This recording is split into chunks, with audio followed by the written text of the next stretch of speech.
আপনি কবির ভাইকে বিয়ে করবেন বা কবির ভাই আপনাকে বিয়ে করবে, এখানে আমার কেন আপত্তি থাকবে? মানে এটা তো খুবই অপ্রাসঙ্গিক একটা কথা। হতে পারে তোমার আমাকে। আপনারা দুজন দুজনকে যদি পছন্দ করেন তাহলে এখানে আমার পছন্দ অপছন্দের তো কোনো বিষয়ই আসছে না। বড় চাচাকে কখনো আমি অসুস্থ ভাবতেই পারতাম না। ছোটবেলায় ভাবতাম চাচ্চু সব পারে। মানসিক অবস্থা কেমন? স্বাভাবিক মানে কি? মানে কাজিনসদের মধ্যে একসাথে বেড়ে ওঠা, একসাথে থাকা, একসাথে অনেক টাইম স্পেন্ড করার কারণে এরকম তো হতেই পারে, হয়ও। মেয়েটা ওকে পছন্দ করে, কবিরও তাই, কবিরও ওকে পছন্দ করে। সবকিছু মিলিয়ে মনে হচ্ছে ভালোভাবেই হয়ে যাবে। তুমি জানো, আমি ছোটবেলা থেকে মানুষকে দেখলেই বুঝতে পারি কার মাথায় কি চলে। আচ্ছা তাই? আর এখন তোমার চোখ দেখে আমি সব বুঝতে পারছি। কিছু অনুভূতি আছে, কিন্তু কিন্তু জানি না। উনি তোমার বড় ভাই টাইপের মানুষ, এই জন্য ভয় লাগে? শুধু ওটা না, তাহলে কি? ওনার সাথে কথা বলতে ভালো লাগে। উনি কথা বললে শুধু শুনতেই ইচ্ছে করে। জানো, উনি পাশে থাকলে আমার অদ্ভুত শান্তি লাগে। তারপর আর কি বলবো, সব বলো। ওনার সাথে যদি কয়েকদিন দেখা না হয় খুব খারাপ লাগে। আর ওনার সাথে কেউ কথা বলে আমার খুব বিরক্ত লাগে। ও মা, বাবা বাবা, ফিদা, একদম হাসবা না। আচ্ছা আর হাসবো না, তারপর বলো। ওনার সাথে কথা বললে অদ্ভুত রকম একটা অনুভূতি হয়। তুমি কিন্তু প্রেমে পড়েছো জেরিন। না না, সবাই প্রথমে এটাই বলে। পুরুষ মানুষদের আমি বিশ্বাস করি না, কেউ দায়িত্ব নিতে চায় না, সব একরকম। না রে মা, সবাই একরকম না। আমার তো সবাইকে একই লাগে। আগের ছেলেটার কথা মনে পড়েছে? ও তোকে ছেড়ে চলে গেছে বলে তুই সবাইকে দোষ দিবি?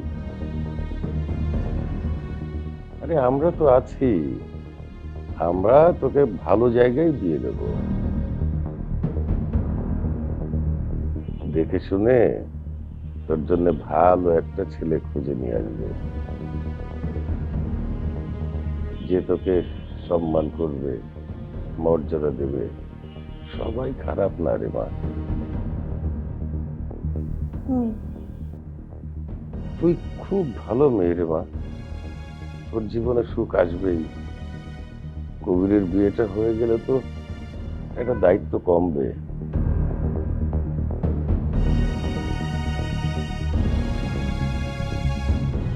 তারপর তোরটার কথাও ভাববো। আমারটা নিয়ে ভেবো না চাচ্চু। কেন তোরটা নিয়ে ভাববো না? তুই কি আমার মেয়ে না?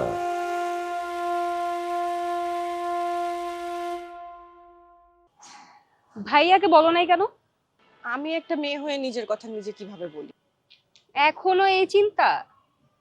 তোমার কাছে হয়তো বা বিষয়গুলো সহজ লাগে। কারণ আমি সবকিছু বুঝে গেছি। শুনো, এখন আর ছেলে মেয়ের বিষয় না, কে আগে অনুভূতি প্রকাশ করলো সেটাও বিষয় না। বিষয়টা হচ্ছে ফিলিংসটা বা ইমোশনটা রিয়েল কিনা সেটা। যদি উনিও তোমাকে পছন্দ করে, কিন্তু যদি না করে? সেই ভয়ে মানুষ জীবনের অর্ধেক কথা চেপেই রাখে। ফিদা, আমি আসলে ওনাকে হারাতে চাই না। কখনো কখনো না বললেও মানুষ হারিয়ে যায়। আচ্ছা যাই হোক, বাদ দাও। তোমার মার সাথে এখন তোমার সম্পর্ক কেমন? সম্পর্ক আর কি, এখনো কি আগের মতো দূরত্ব আছে? ওই দূরত্বটাই এখনো গোছানো যায়নি। তুমি কষ্ট পাও? অভ্যাস হয়ে গেছে। তারপরও মাঝে মাঝে তো মনে হয় আন্টি যদি আমার মায়ের মতো কোনোদিন মাথায় হাত বুলিয়ে দিত। কিন্তু জানো, আমি কিন্তু এই বাসায় বেশ কমফোর্টেবল। কারণ কারণ মিষ্টি আপু আছে, খালা আছে, তারা আমাকে কখনো আলাদা চোখে দেখে না। আর রুশো ভাই তো আছে। ভাইয়া মানুষকে খুব সেফ ফিল করে। এই যে এই হাসিটা কিন্তু অনেক ডেঞ্জারাস। প্রেমে পড়া মেয়েদের হাসি ঠিক এরকমই হয়। দূর, চুপ করো। আচ্ছা একটা কথা বলি,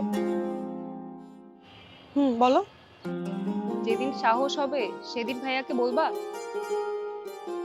যদি উনি দূরে সরে যায়? যদি আরো কাছে আসে?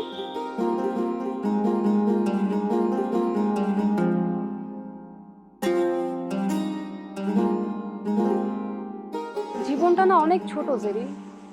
মানুষকে হারানোর ভয় করতে করতে অনেক সময় মানুষ ভালোবাসাটাকে হারিয়ে ফেলে।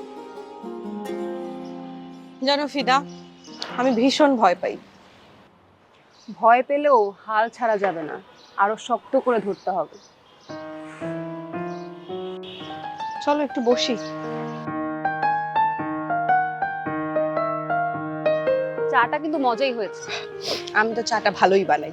হ্যাঁ, একদম প্রপারলি শিখে গেছো।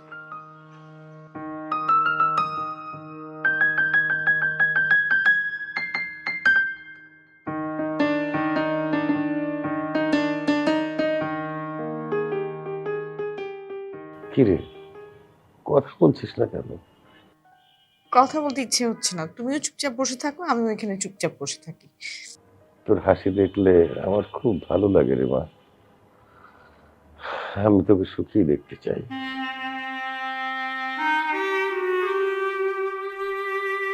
সবাই তো সুখে আছে চাচু। তুইও থাকবি। আমাকে নিয়ে বেশি ভাবিস না রে মা, আমার কিচ্ছু হবে না। তুই আমার কাছে আয়, তোমার কাছে। বাবা।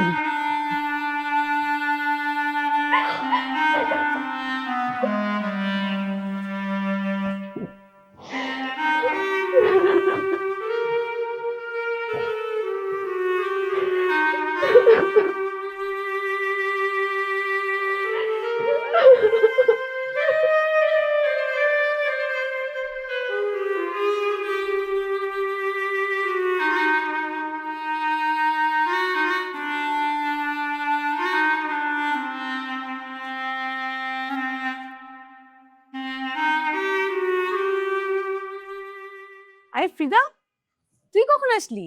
আরে আপু, কেমন আছো তুমি? আমি আছি ভালো। তুই কেমন আছিস? আমিও ভালো আছি। কখন আসলি? এই বেশিক্ষণ না, অল্প কিছুক্ষণ হয়েছে। তুই আমাকে এসে ফোন করবি না? কতক্ষণ ধরে বসে আছিস কে জানে। না না, যেহেতু এসেছি আর তুমি তো বাসার বাইরে যাও না, এ কারণে ভাবলাম তোমার জন্য ওয়েটই করি, দেখা তো হবেই। খুব ভালো করেছিস, তুই এসেছিস, দেখা হলো, কথা হচ্ছে। তুই থাকবি তো না আজকে? না আপু, আজকে তো থাকা হবে না, রুশো ভাই এসে আমাকে রাতের দিকে নিয়ে যাবে। আচ্ছা ঠিক আছে। তো বল, ওই বাড়ির সবাই কেমন? ভালো, আলহামদুলিল্লাহ, সবাই খুব ভালো ব্যবহার করছে আমার সাথে। তোকে ঠিকঠাক ভাবে গ্রহণ করেছে তো? প্রথমে একটু অস্বস্তি ছিল, নতুন মানুষ, নতুন পরিবেশ, কিন্তু এখন আস্তে আস্তে ঠিক হয়ে যাচ্ছে। তোর ভাইটা তো অনেক ভালো, জেরিনের মুখে অনেক প্রশংসা শুনি। হ্যাঁ, রুশো ভাইয়া আমার অনেক টেক কেয়ার করে। আর জানোই তো ফ্রান্স থেকে আসার পর আমি ভাইয়ার কাছে আগে গিয়েছিলাম। হুম। কিন্তু রুশো ভাইয়ের তো তখন নিজেরই থাকার জায়গা ছিল না। কিন্তু সে অনেক ট্রাই করেছিল যেন আমার একটা ব্যবস্থা করতে পারে। এই বিষয় নিয়ে রুশো ভাইয়ের মায়ের সাথে রুশো ভাইয়ের অনেক ঝগড়াঝাটি হয়েছে, অনেক কথা কাটাকাটিও হয়েছে। তারপরও থামেনি। অন্য কোথাও তো আলাদা বাসাও খোঁজা শুরু করেছিল। বলেছিল প্রয়োজন হলে আমাকে নিয়ে আলাদা করে থাকবে। বাহ, সত্যি বলতে কি এই জিনিসটা খুব কম মানুষই পারে।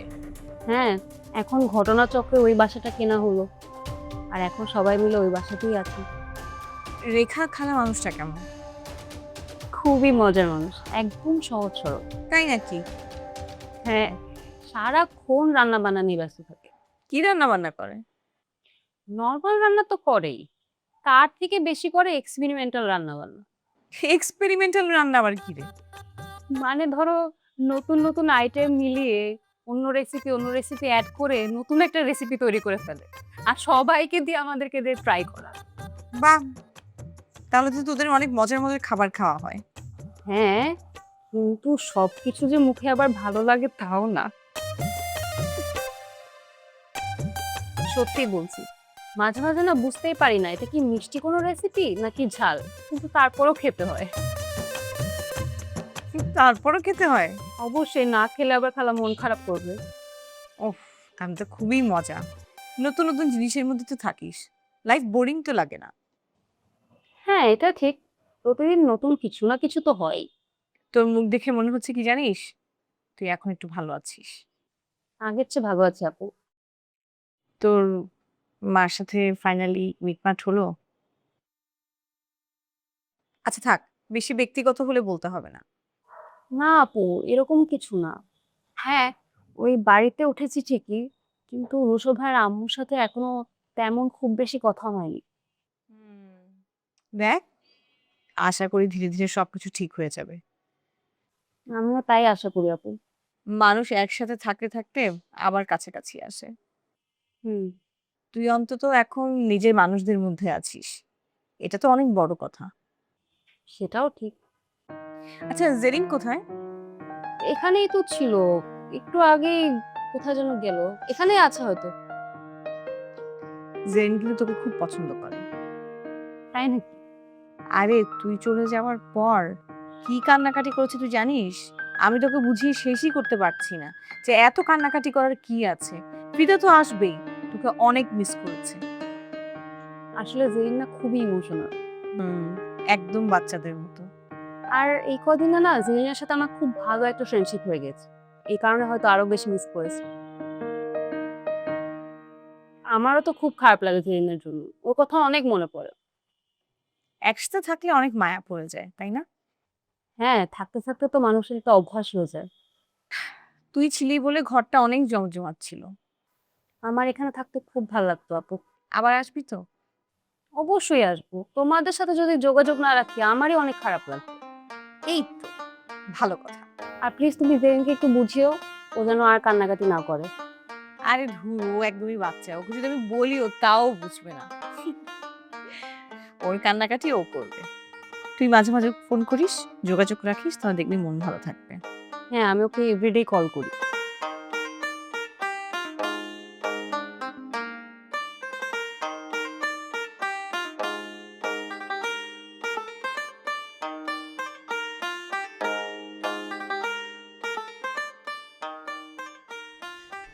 বাহ, ধর তোর জন্য প্রোটিন শেক।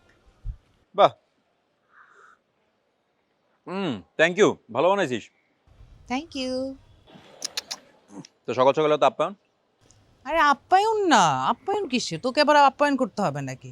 আমি আসলাম এত সকালে, তোকে দেখে যে আমার কি ভালো লাগছে বুঝছিস, মানে সকালবেলা এক্সারসাইজ করছিস, ব্যাপারটাই আলাদা। হ্যাঁ, এক্সারসাইজ তো গরম এখনো না, এক্সারসাইজ তো করতে হবে, শরীর তো সবারই ঠিক রাখা উচিত। আর তার মধ্যে আমি তো অভিনয় করতে চাই। সেটা তো অবশ্যই, মানে অভিনেতাদের তো শুধু অভিনয় জানলেই হয় না, তাদের ফিটনেস, গলা সব কিছুর এক্সারসাইজ করতে হয়, সব কিছু মেনটেন করে চলতে হয়। তাই ভাবছি যে প্রতিদিনের একটা রুটিনে চলে আসবো। হুম।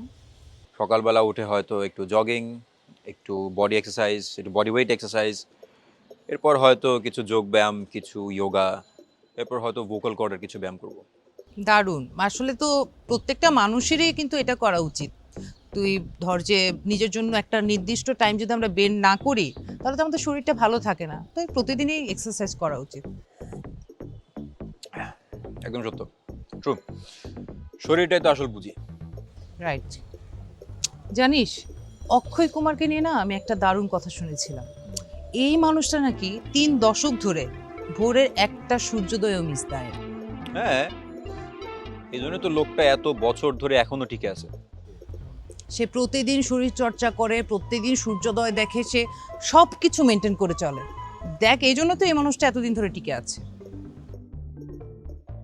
এবং তিনি কিন্তু একটা গুরুত্বপূর্ণ কথা বলেছিলেন, কেউ যদি ধর যে প্রত্যেক দিন 1 ঘন্টা নিজের জন্য সময় বের করতে না পারে তাহলে সেই জীবনের কোনো মানেই নেই। কথাটা সত্য। মানুষ সারা দিন কত কিছুর পেছনে সময় দেয়, শুধুমাত্র যে জিনিসটা সবচেয়ে ইম্পর্টেন্ট, নিজের শরীর, সেটার পেছনে কোনো সময় দিতে পারে না। তুই কিন্তু জিনিসটা ধরে রাখিস, অভিনেতা হতে গেলে অনেক ডেডিকেশনের দরকার। তোকে জাস্ট ধরে রাখতে হবে। হুম, চেষ্টা করছি, দেখি কি হয়। পারবি, কারণ তোর ইচ্ছে শক্তি আছে। আচ্ছা, তা আজকে এত মোটিভেশনাল কথাবার্তার রিজন কি? রিজন আছে, তোকে একটা কথা বলতে আসছে।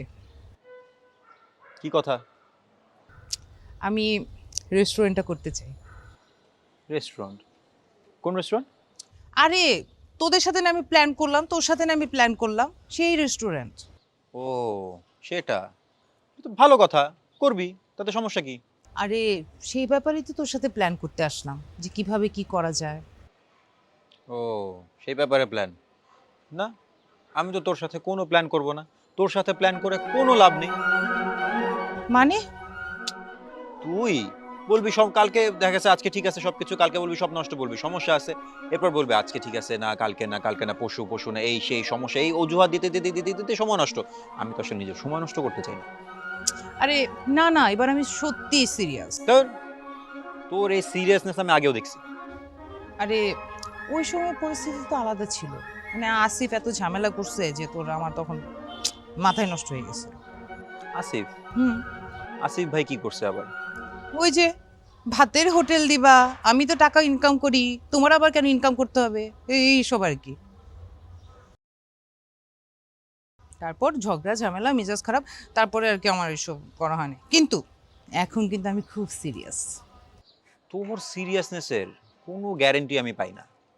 আরে শোন না, আমার মার সাথে কথা হয়েছে, খালার সাথে কথা হয়েছে, তারা দুজনেই বলেছে প্ল্যান করতে, বলছে রুশুর সাথে প্ল্যান কর। তাই তো আমি তোর সাথে প্ল্যান করতে আসছি।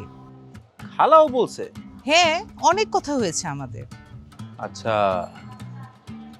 তাহলে তো ব্যাপারটা আসলে সিরিয়াস মনে হচ্ছে। হ্যাঁ, এই জন্যই তো আমি তোর কাছে আসছি। আচ্ছা ঠিক আছে, তাহলে তোর প্ল্যান কি? ভাতের হোটেল দিবি? আরে, ভাতের হোটেল কেন দিব? মানে যারা ভাতের হোটেল দেয় আমি তাদেরকে ছোট করছি না। মানে হচ্ছে আমি বলতে চাচ্ছি যে আমার যে রেস্টুরেন্ট হবে সেটা একটু ডিফারেন্ট হবে। মানে? এই মানে হচ্ছে তোর সুন্দর একটা জায়গা, সুন্দর একটা লোকেশন, কফি হাউস থাকবে, কফি হাউস টাইপ আর কি। ও, আমি আসলে না বুঝি নাই। তুই কি কনফিউজড? আরে কনফিউজ না, ধর একটা সুন্দর নিরিবিলি জায়গা যেখানে মানুষ আসবে, গল্প করবে, সময় কাটাতে পারবে, সেখানে মানুষ হাসাহাসি করবে। আর তোর এখানে তোর কফি থাকবে, স্ন্যাক্স থাকবে, কিছু বেকারি আইটেম থাকবে, এই আর কি। ও আচ্ছা, এরকম। আচ্ছা, তুই না পুরো ব্যাপারটা বাড়ির ছাদে করতে চাচ্ছিলি, এখন প্ল্যান কি? না, ওইরকম আর এখন ভাবছি না। কেন? খালার সাথে কথা বলে যেটা বুঝলাম, খালা ঠিকই বলেছেন। কারণ নিজেদের ছাদে যদি আমি করি তাহলে কেমন একটা আলসেমি চলে আসবে, প্রফেশনালিজমটা থাকবে না, আর কমিউনিকেশন কিন্তু একটা বড় ব্যাপার। তো ধর এটা তো বাসার ছাদে করলে এটা কেমন না, কমিউনিকেট করতে পারবো না তো। আর তাছাড়া মানুষ তো বিভিন্ন জায়গা থেকে আসবে। ঠিক বলেছিস। তাই ভাবছি বাহিরে কোথাও একটা লোকেশন দেখতে হবে সুন্দর দেখে। আচ্ছা, তাহলে তো আমাদের রেকিতে বেরোতে হবে। হ্যাঁ, কিন্তু তার আগে তো আমাদেরকে বুঝতে হবে যে আমরা কি টাইপ রেস্টুরেন্ট চাচ্ছি। তাও ঠিক। এই ধর সুন্দর একটা ঘরোয়া পরিবেশ থাকবে, মানুষ কফি খাবে, গল্প করবে, তাদের একটা কমফোর্ট জোন হবে, আর কিছু স্ন্যাক্স আইটেম থাকবে, এরকম আর কি। ঘরোয়া কিছু আইটেমও কিন্তু রাখা যায়। সেটাও কিন্তু ভাবা যায়। তাহলে তাহলে কিন্তু তোর মায়ের যেই নতুন নতুন রেসিপি সব কাজে লাগানো যাবে। আরে ধুর, কি যে বলিস, আর ওইগুলো না। তাহলে আরে তুই তো আমার প্ল্যানটাই বুঝতেছিস না। আমি তো বলতেছি যে আমি ভাতের হোটেলও দেবো না, আবার চাইনিজ রেস্টুরেন্টও দেবো না, আমারটা হবে ইউনিক। আচ্ছা, ইউনিক। যেটা মেন কথা সেটা হচ্ছে আমরা একটা সুন্দর পরিবেশ সৃষ্টি করব। এখন কিছুটা মাথায় আসতেছে, তবে ব্রেইনস্টর্মিং এর ব্যাপার আছে। তাহলে তুই চিন্তা কর, তোর মাথায় যদি কোনো আইডিয়া আসে তুই আমার ইনস্ট্যান্ট বলবি, ওকে? ওকে, ভাবতেছি। তবে একটা কথা আছে। কি কথা? তুমি এইবার নৌকাতে আমাকে নিয়ে মাঝপথে নদীতে ফেলে দিতে পারবা? আরে না, এইবার আমি অনেক সিরিয়াস। ঠিক আছে, তাহলে আমরা এবার নামি পড়ি মারে, সুন্দর একটা জায়গা থেকে নেমে পড়ি। মানুষজন এসে বলবে এটাই তো স্পেস, এখানেই শান্তি। হ্যাঁ, আরে শান্তির সাথে থাকবে তোর কফি, তোর আইডিয়া, তোর জেদ। জেদ না, স্বপ্ন। আচ্ছা, ইয়েস। আমি তোমাকে অনেক কথা শুনিয়েছি, অনেক খারাপ ব্যবহার করেছি। আসলে এসব কথা আমি তোমার কোনো ব্যক্তিগত দোষের কারণে বলিনি। আমিও তো মানুষ, আমারও তো কিছু কষ্ট আছে। আমি আসলে সব কথা সহজে ভুলে যেতে পারি না। কিন্তু মানুষের ভালো দিকটা দেখলে সেটা তো শিখতে হয়। আমি বানি না মা, বানি যা পারে তা আমি নাও পারতে পারি, কারণ আমি তো অন্য একজন মানুষ। অন্য একজন মানুষ হয়, তাই বলে কি জীবন থেমে থাকবে? আমি কি বলেছি নাকি জীবনকে থামিয়ে রাখতে? তুই যদি আমাদের সাথে থাকিস তুই আরো বুঝতে পারবি, আমরা সারাক্ষণ তো দুষ্টমি, ফাজলামো, হাসাহাসি তো আমাদের লেগেই থাকে। তোমার চাচি তো তোমার খুব প্রশংসা করে। তুমি আসার পর থেকে তার কাজের চাপ নাকি অনেক কমে গেছে। আসছিলাম তো শুধু মিথিদির সাথে কাজ করার জন্য, এখন তো এই বাড়ি পুরোটাই সামলাতে হয়। তোমরা কিন্তু খুব ভালোভাবে সামলাচ্ছ সব কাজ।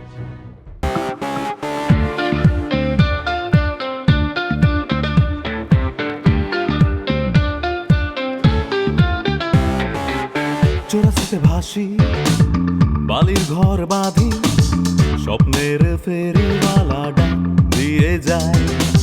জীবনে কুয়াশা ধোয়াটে পথ, আলো আধারের সাথে খেলা চলেই যায়।